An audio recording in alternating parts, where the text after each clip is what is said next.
Welcome to all. Today we have to perform lab number 2.5.3, and that lab is about propagation of a default route in OSPF version 2.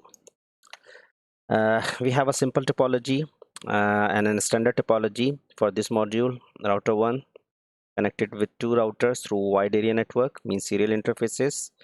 Router 1 is connected with R2, R1 is connected with R3. And all routers have their one local area network like this. And additionally, router 2 have one internet connection, and over the internet connection they have a web server with this IP address. Now the objective of this lab, we have to propagate a default route, and then we have to verify it.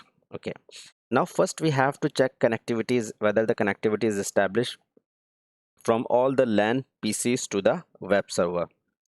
So if I go here PC1, then to the command prompt, and if I ping the server IP address, that's 64.100.1.2, I receive a one message, that destination host unreachable, and the packet send is 4, receive is 0, means it is unsuccessful ping.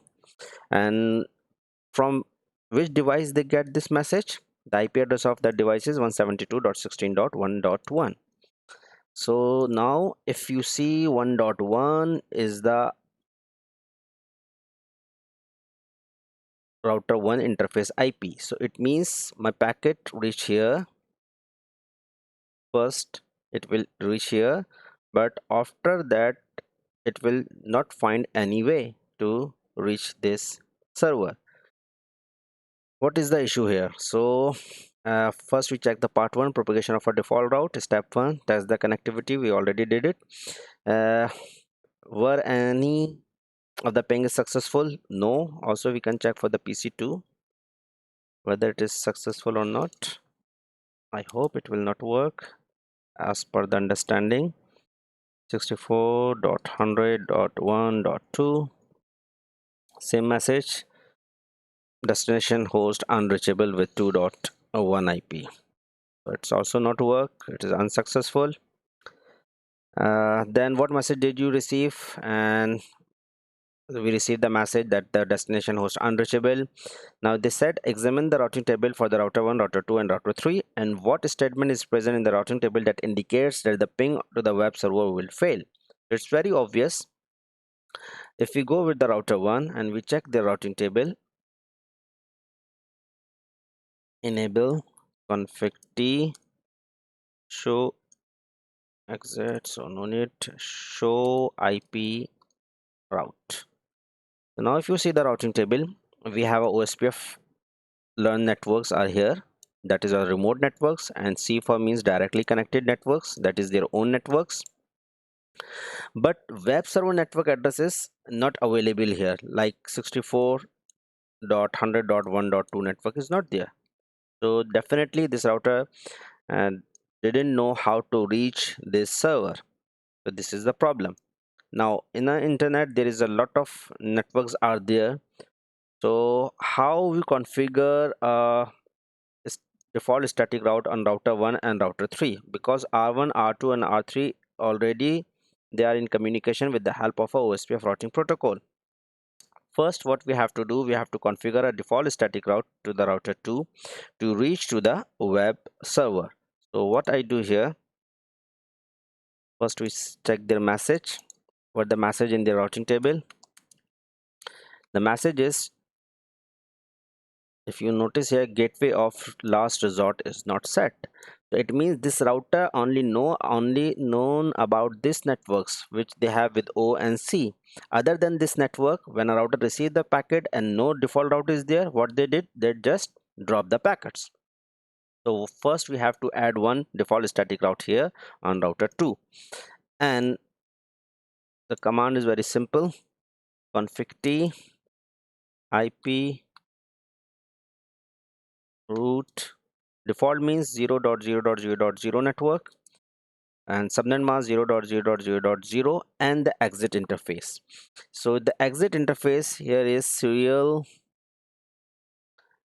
0/0 1/0, 0/1/0. How I identify it? So it's a R2 this interface. Okay, so this interface S0 1/0. If you go in an option preference, and then definitely there is one option always show port labels, so you can see this interface serial 0/1/0. So I configured one default static route with exit interface on R2. So here if you see the completion is now 0%, but when I press enter it's reached to the 50%. Now the second part is this: how this default route reach to the router 1 and router 3.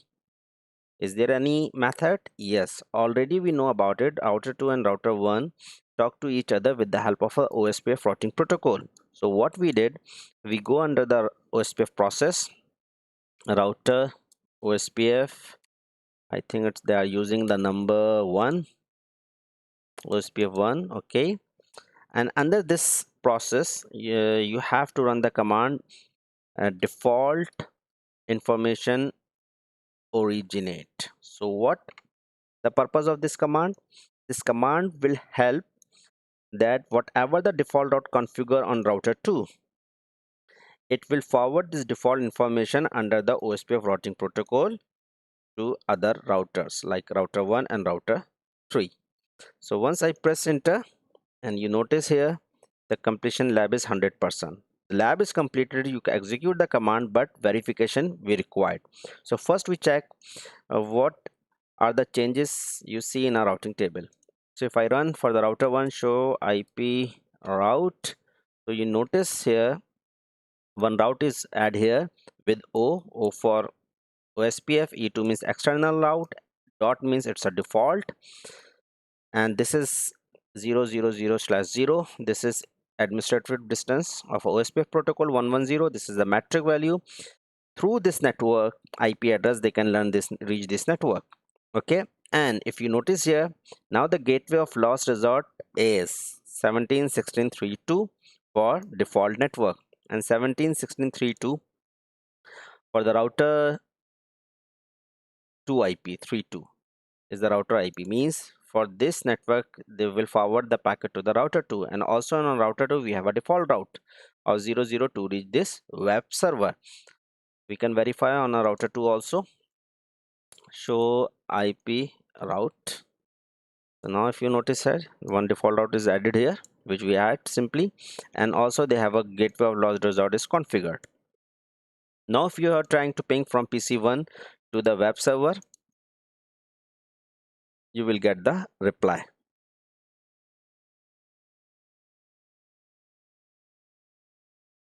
The first packet is dropped as usual. Now you will get the reply. Okay, so again I run this command. Now they send 4 packets, receive 4 packets, the ping is successful. Similarly, if you try to ping from the PC2, it also work.